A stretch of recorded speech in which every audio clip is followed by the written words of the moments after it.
Coming up in this video, you will see how John the Baptist fulfilled the role of Elijah foretold in the Old Testament.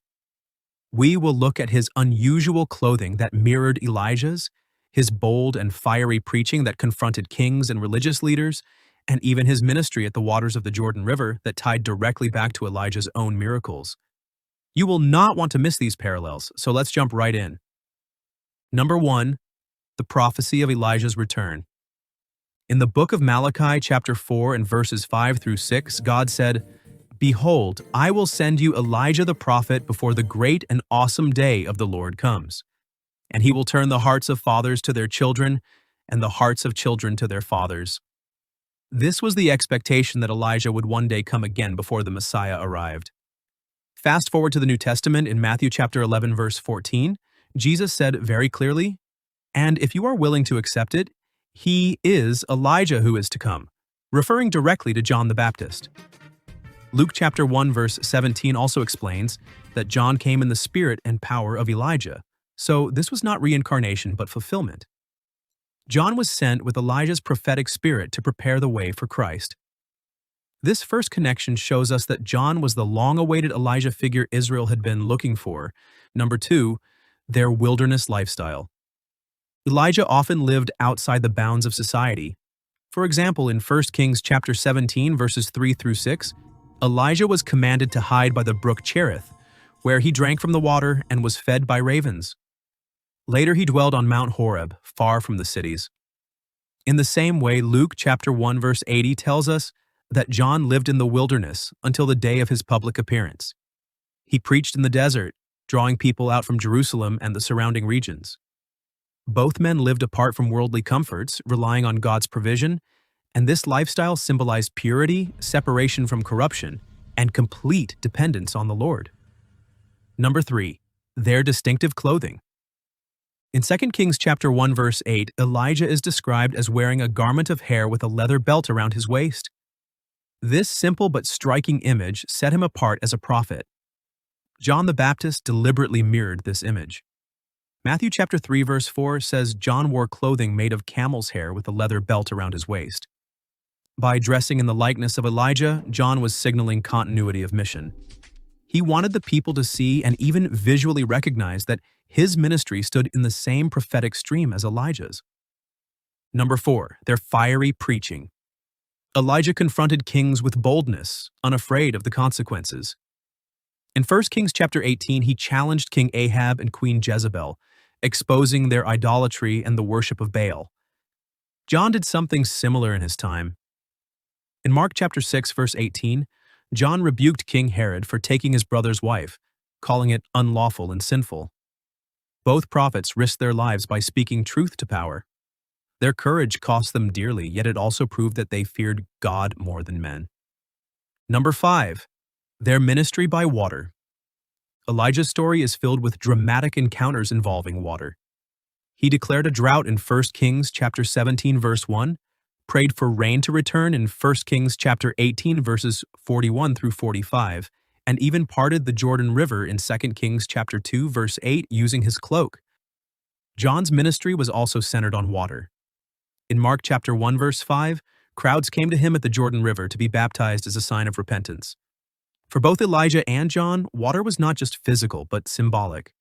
It represented judgment, renewal, and God's power to save.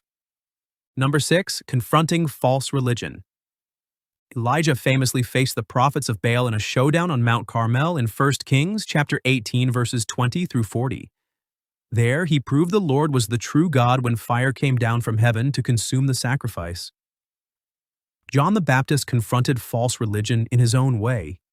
In Matthew chapter 3 verses 7 through 10, when Pharisees and Sadducees came to his baptism, he called them a brood of vipers and warned them that judgment was near. Both prophets stood against corrupt religious leaders and demanded a return to authentic worship of God. Number 7, calling Israel to repentance. Elijah called out to the people of Israel in 1 Kings chapter 18 verse 21 asking, "How long will you go limping between two opinions? If the Lord is God, follow him." His message was simple: turn back to God and forsake idols. John's message echoed the same urgency. In Matthew chapter 3 verse 2 he preached, "Repent, for the kingdom of heaven is at hand." Both voices cried out to Israel, pleading with them to realign their lives with God's covenant faithfulness. Number 8, the Jordan River connection. Elijah's ministry reached a climax at the Jordan. In 2 Kings chapter 2, verses 8 through 11, Elijah struck the waters with his cloak, parting them before he was taken up into heaven in a whirlwind. Centuries later, John the Baptist carried out his ministry almost entirely at the Jordan River. John chapter 1 verse 28 records baptisms taking place there.